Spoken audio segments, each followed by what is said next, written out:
Ada masa lalu, masa sekarang, masa yang akan datang. Tetapi diberikan oleh Allah hanya 4 saat saja. Itu dalam hadis Rasulullah SAW yang akan kita bahas bersama pada pagi yang berbahagia ini. Mengapa harus kita berbicara masa lalu? Karena masa lalu itu menjadi pandangan kita, menjadi tauladan bagi kita. Nah, itulah pentingnya Pak kita mengkaji diri kita. Masa lalu kita harus kita kaji sehingga ada identitas diri kita. Kalau tidak berlalu saja Pak, masa lalu kita seperti itu, tidak ada perubahan. Inilah kata Rasulullah yang pertama, sa'ati yunaji fiha rabbah. Jadi saat-saat harusnya kita dekat dengan Allah Subhanahu wa taala. Mengapa? Karena masa lalu kita ini Pak bermacam-macam. Ada masa lalu kita menderita, ada masa lalu kita sengsara, ada masa lalu kita bahagia, ada masa lalu kita dalam kondisi tidak sempurna, ada masa lalu kita memang masa lalu penuh dengan penderitaan. Karena masa lalu kita penuh penderitaan, Bu, apakah kita harus kecewa? Tidak. Karena Rasulullah SAW hidupnya juga penuh dengan penderitaan. Sampailah dia berjumpa dengan namanya Siti Khadijah. Siti Khadijah itu adalah orang yang cukup dermawan dan sekaligus berjumpa dengan orang yang sangat baik. Jadi kalau para pemuda hari ini ingin mencari langsung yang semua ideal, tidak akan jumpai. Waktu calon istri kita itu dari kecilnya bahagia, cantik, sempurna semuanya, tidak bisa. Karena dia masa lalunya juga dengan masa lalunya, kita dengan masa lalu kita. Sebab itu Rasulullah terima. Walaupun umur 25 tahun, beliau nikah dengan Siti Khadijah umur 40 tahun. Ibu nikah umur berapa? Udah berani menjawab. Kita mudah-mudahan Ibu. Nah, kita mau nanya. Jadi saya bawa buku satu nih Pak, Hikayat Melayu 1. Ini Bu ditulis tahun 1387. Ibu udah hidup? Udah hidup. Udah hidup. 1387 ditulis. Tulisannya bukan tulisan ini Arab Melayu. Ini dari di Belanda baru bisa dapat Pak. Dari bukan baru Pak. Memang zalim Belanda itu Pak. Kitab-kitab yang ada masa lalu kita yang punya peradaban tinggi di negeri kita Lancang Kuning ini, dia angkut semua Pak ke Belanda. Sekarang kalau Ibu cari University Leiden, itu di situ semua kitab-kitab Pak. Zalim namanya Pak. Kita tidak punya peradaban. Sebab itu kita harus punya identitas. Para pemuda juga harus punya identitas. Karena saat-saat kita diberikan oleh Allah Subhanahu wa taala waktu itu hanya berlalu saja. Ini Pak punya identitas. Jadi kalau sudah punya identitas, Islam itu punya identitas Pak. Sebab itu bagaimanapun orang menggempur, tidak akan bisa orang menghancurkan.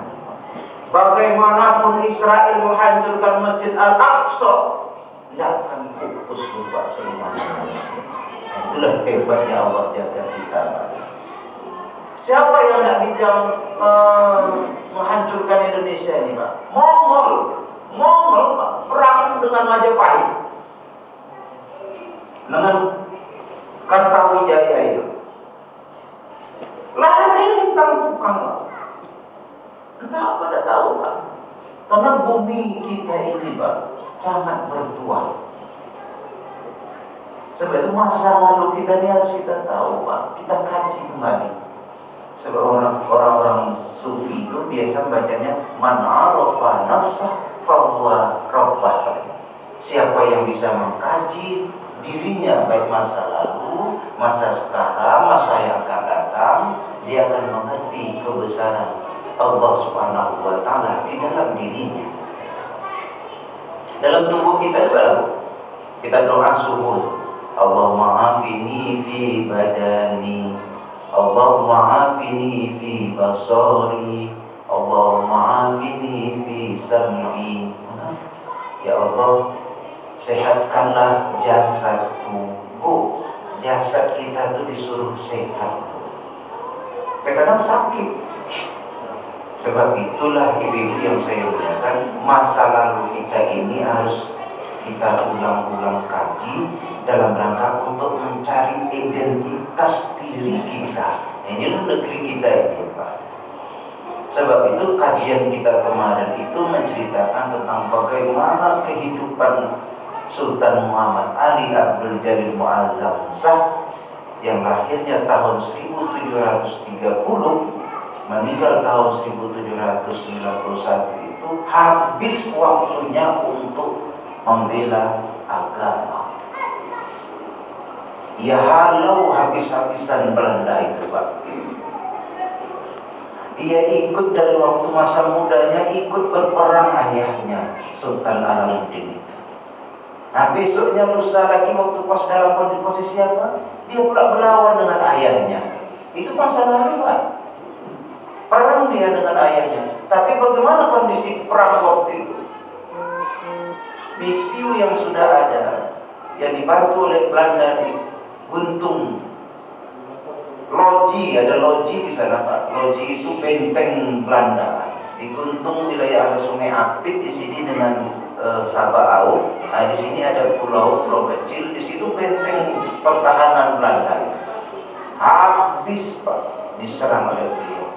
Tetapi ketika waktu dia ingin berperang, Sultan Alam ayahnya dari Johor itu mau menuju ke Indonesia, ingin mengambil alih kedudukan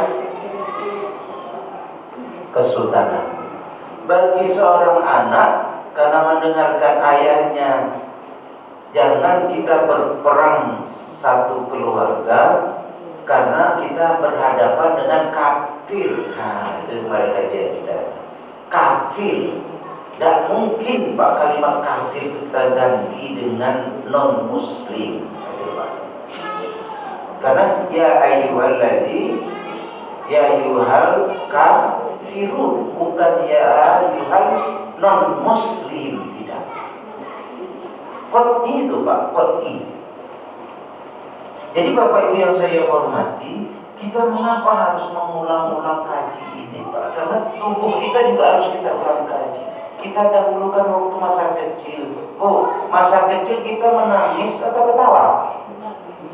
Menangis. Mengapa menangis, Pak? Nah, itu kalau orang filsafat dalam pengajian itu, Pak. Tangisan kita pertama itu sebenarnya, Pak, dia lahir dari perut ibunya. Tangisan pertama itu dia mencari identitas dirinya karena ingin dekat dengan Allah Subhanahu wa taala. Itu saat yunaji fiha Allah. Jadi tubuh kita ini, Pak, sudah terdeteksi semua, Pak. Ma yalfizu min qaulin illa ladaihi raqibun atid. Apa yang kita ucapkan, apa yang kita ungkapkan, apa yang kita perbuat tercatat semua. Raqib dan atid. Tangisan pertama itulah, Bu, terkadang oleh ayahnya diambilnya sebuah gendongan, dia gendong, dia bacakan ketika waktu itu lahir anak langsung diazankan. Kalau yang laki-laki dalam sunnahnya seperti itu, ketika waktu perempuan dibacakan iqamah. Apa yang dicari identitasnya, Pak? Tuhannya. Kalau Rabbnya, Allahu Rabbi, Allah yang dicarinya. Dan kalau hidup kita hanya kok sembarangan saja, Pak, narkoba, minum minuman keras, berzina, Tidak ada identitasnya di muka bumi Allah Subhanahu wa Ta'ala. Sebab itu jadi sampah masyarakat. Sultan Muhammad Ali Abdul Jalil Muazzam Shah ini waktunya cukup untuk kepentingan agama, bangsa dan negara. Punya istri, Embung Badaria itu tidak punya anak. Beliau tidak punya anak. Sebab itulah keturunan beliau ini dicari di naskah-naskah tua. Di naskah-naskah tua itu tidak ada kita cari. Tapi apakah ini belum jumpa, kita tidak tahu, karena ini masa lalu. Tetapi di dalam naskah primer, baik Belanda maupun kita ini tidak ada, tidak jumpa. Dia tidak punya anak. Ada yang mengatakan punya anak di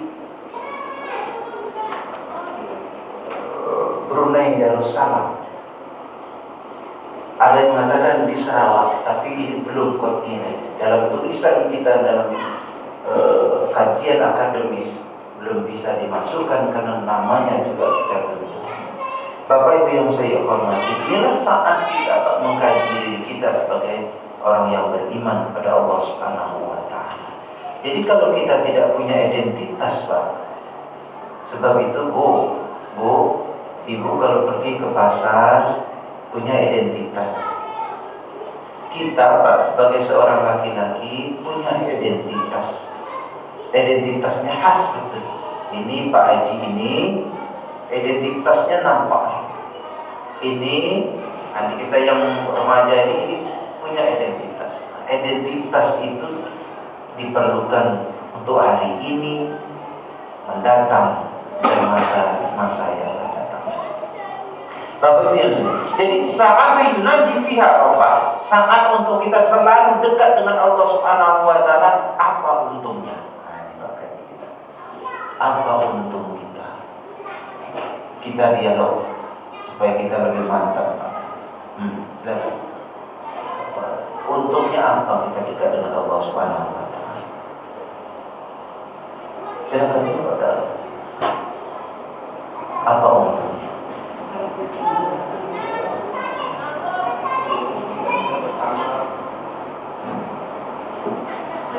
Kecerdasan kita kembangkan semuanya. Apa untungnya? Dekat dengan Allah, apa untungnya?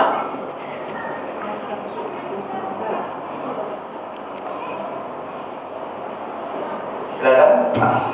Apa untungnya? Ini sudah mulai dalam nih, Pak. Dalam mengaji. Silakan. Menambah ketakwaan dan keimanan. Yang lain? Mendapat ridho Allah. Bagaimana? Mendapat ridho Allah. Mendapat ridho Allah. Ibu-ibu? Bagaimana? Untungnya mendapatkan ketenangan. Itu salah satu. Ridho. Hidup kita ini ingin tenang atau bahagia atau kita menderita? Apakah mulus terus, Pak? Kalau ada penderitaan itu Allah benci dengan kita. Allah bukan benci pada kita, tapi itulah pendidikan. Namanya tarbiyah. Kalaulah Muhammad Ali ini tidak dididik dengan terus saja ikut perang, mungkin tidak jadi panglima besar, Pak. Kedekatan dia dibimbing oleh Sultan Alam ini kebetulan dengan Allah Subhanahu wa Ta'ala, maka dia kuat mempertahankan agama Allah di muka bumi ini, Pak. Jadi Bapak Ibu saya hormati, beliau ini kalau melihat dari ciri-cirinya itu memang garang, Pak. Tapi visioner. Orangnya garang, Pak, kalau jumpa dengan orang kafir gitu, Pak. Tetapi bijaksana. Dia garang, tetapi dia sangat santun terhadap masyarakat dan bangsa. Itu kelebihan-kelebihan yang kita kali di dalam apa itu. Apalagi Tun Fatimah. Tun Fatimah ini bukan istrinya. Tun Fatimah ini Sri Kandi Melaka yang meninggal dunianya tahun 1726, dikuburkan di Sungai Tonang, Kampar.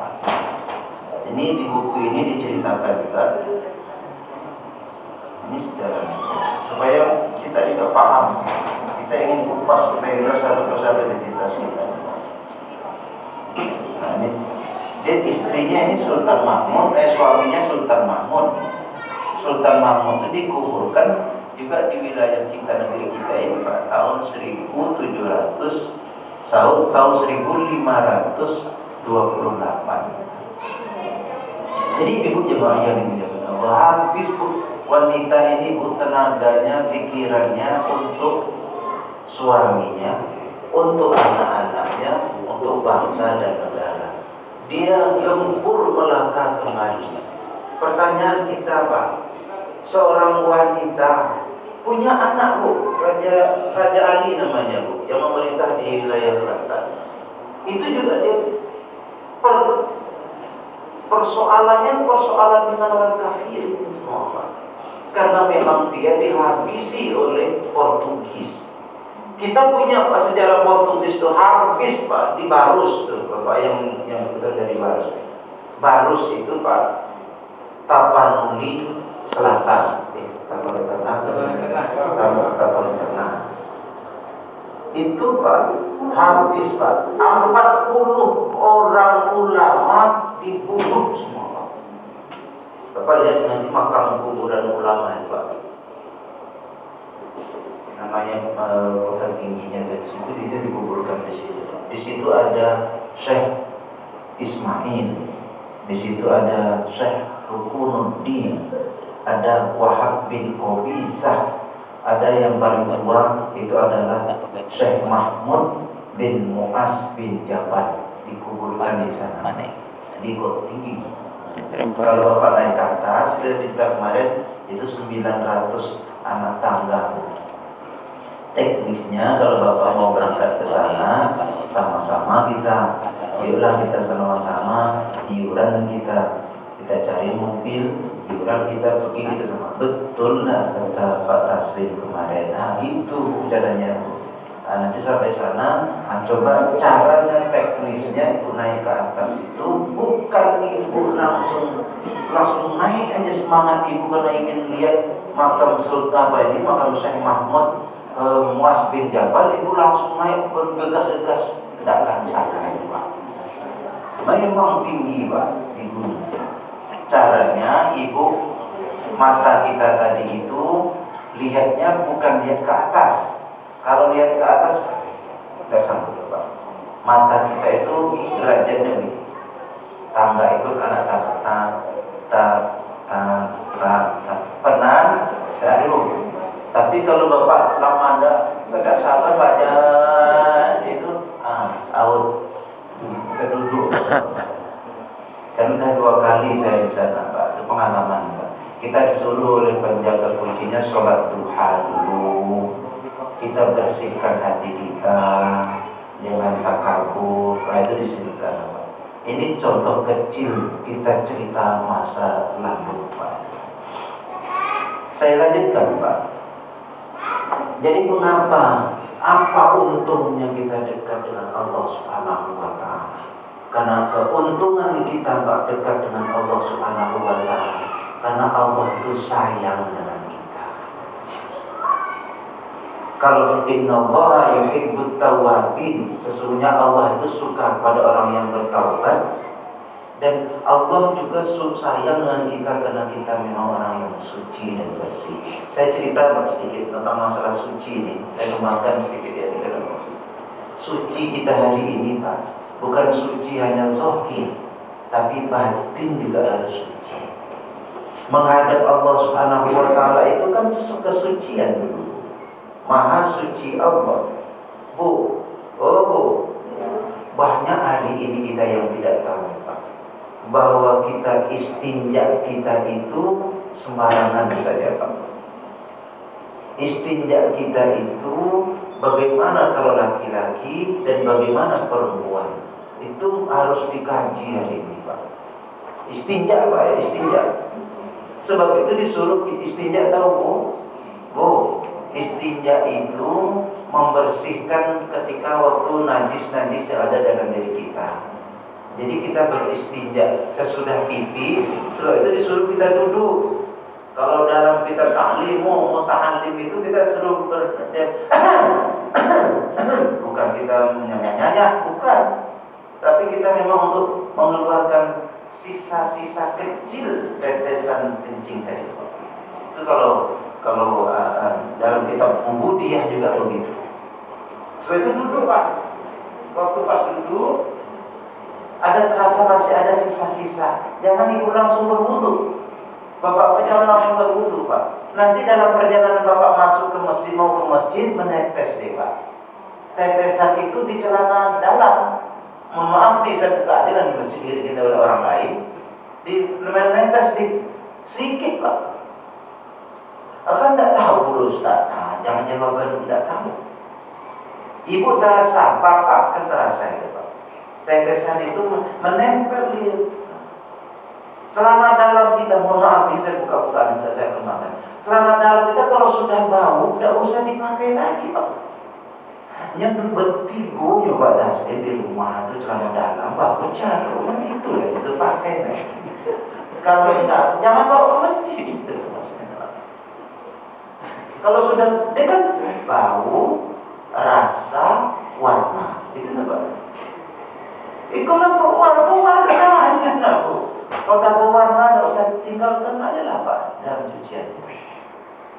Itu ketatnya, Pak. Dalam kitab Ubudiyah itu ketat lagi. Kita dekat dengan Allah Subhanahu wa Ta'ala karena kesucian. Sebab itu sekarang ini modelnya seperti apa?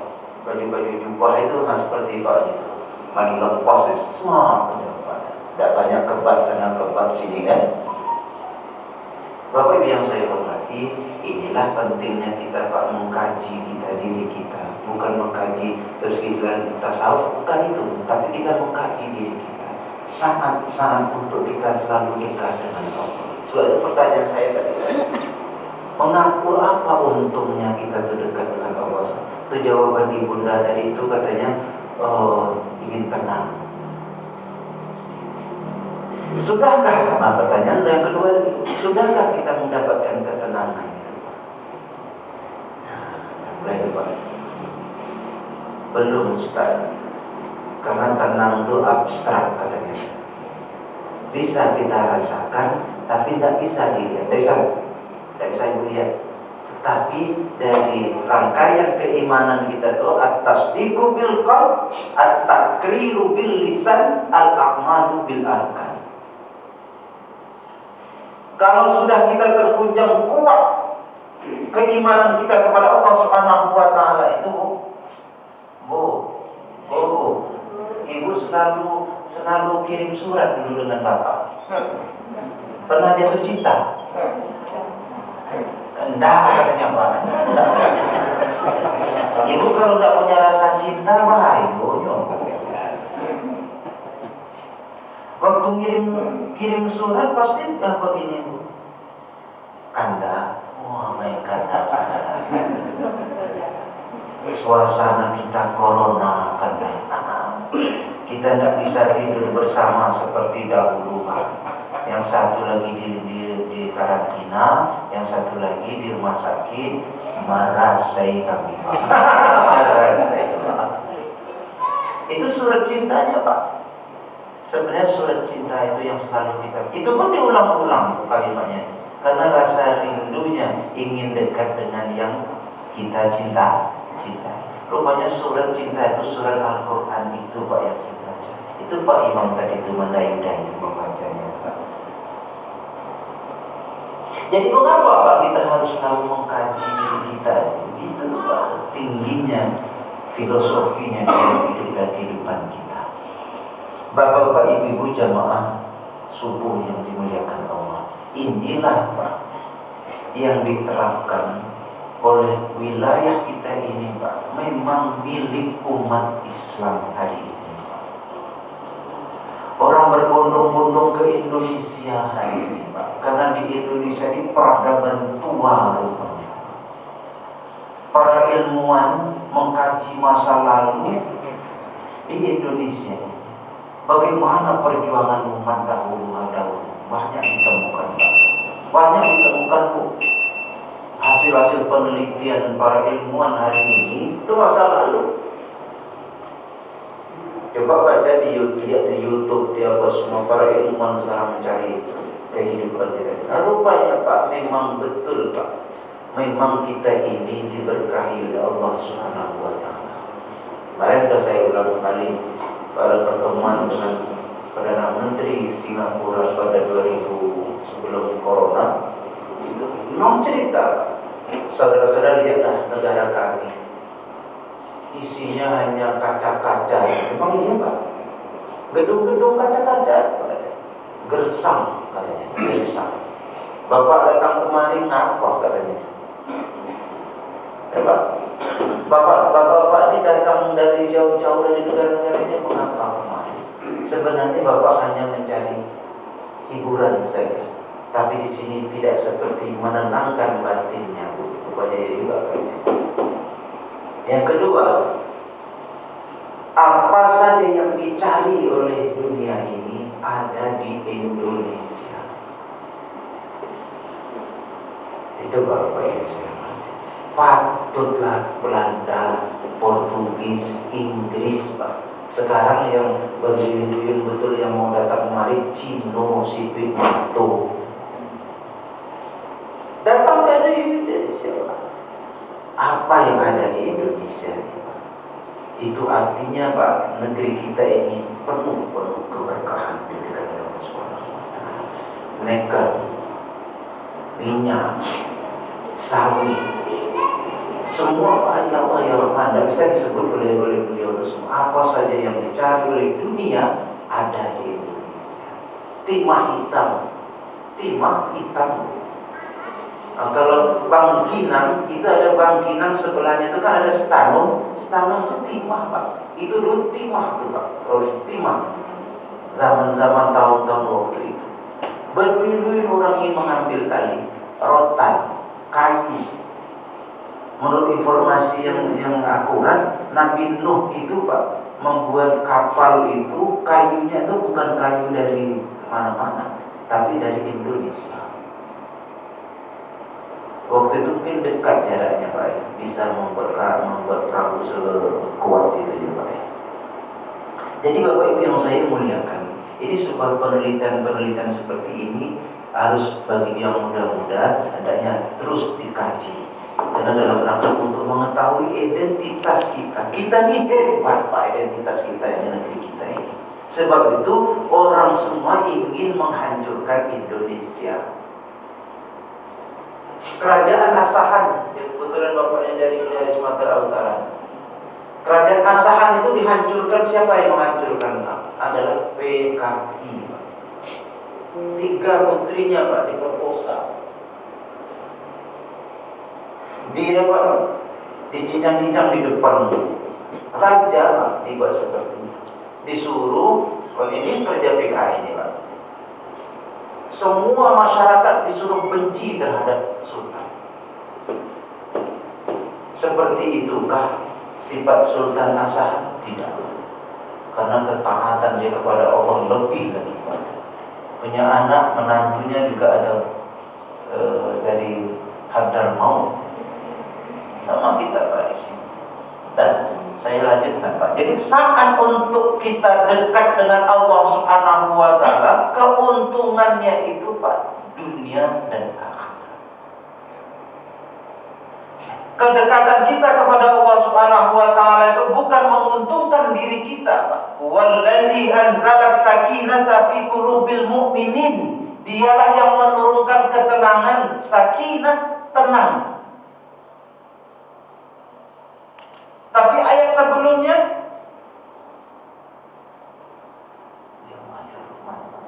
jadi Allah turunkan ketenangan itu kepada orang yang beriman. Nah, iman Pak. Bu, jadi kan ada ustaznya apa? Amin. Waladdallin.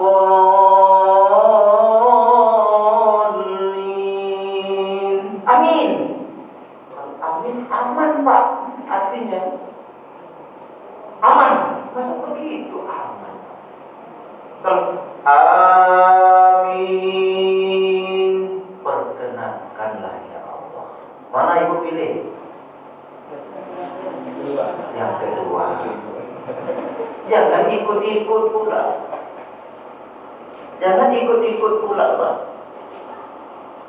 Amin. Kan juga amin.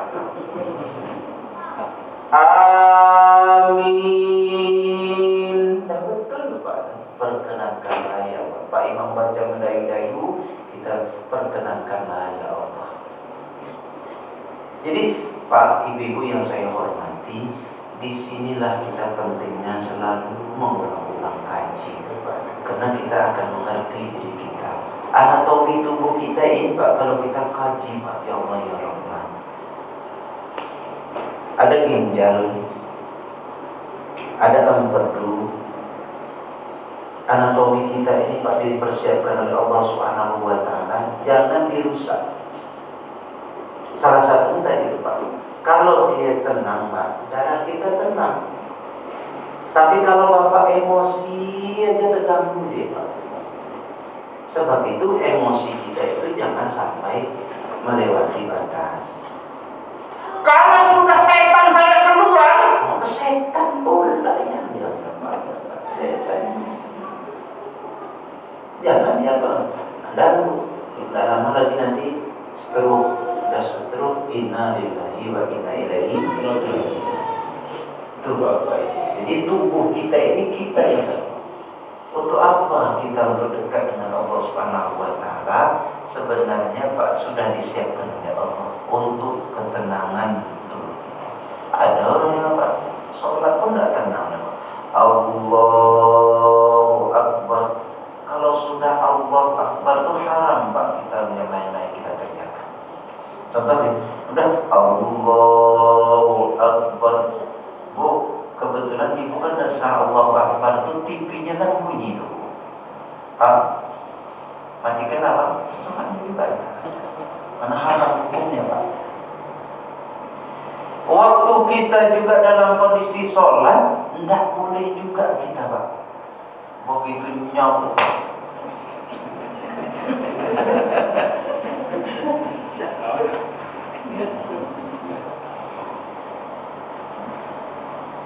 Perlu dipertanyakan. Kalau masih ada seperti itu kita pertanyakan diri kita. Karena kenapa? Karena anatomi tubuh kita itu disesuaikan juga. Karena beribadah itu dekat dengan Allah Subhanahu wa Ta'ala. Dari sisi tubuh kita, dari sisi yang lain itu nampak. Apalagi ketika waktu kita inna sholati wa nusuki wa mahyaya wa mamati lillahi rabbil alamin.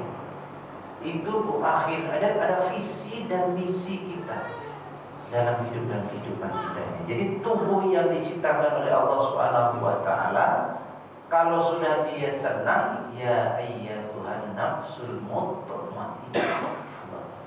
Jadi ketika waktu kita menghadapi kondisi zaman seperti ini, kita kembalikan kepada Allah. Zaman kita kan kemarin kan 2 tahun kita kena corona. Jangankan ibu-ibu kena Pak, sedangkan orang rumah aja kena. Tapi coronanya tuh mungkin corona masih kecil, tidak sampai dibawa ke rumah sakit. Kalau di rumah sakit kan saya malah tidak mungkin Bu. Saya di rumah, dia di rumah sakit, tentu tidak bisa lihat kita. Waktu itu kan berat Pak. Masuk ke masjid aja tidak dibolehkan waktu itu Pak. Ngamuk-ngamuk Pak Haji, ada Pak Haji ngamuk Pak. Masa kita tidak boleh masuk ke masjid Pak Kasmin? Bukan tidak boleh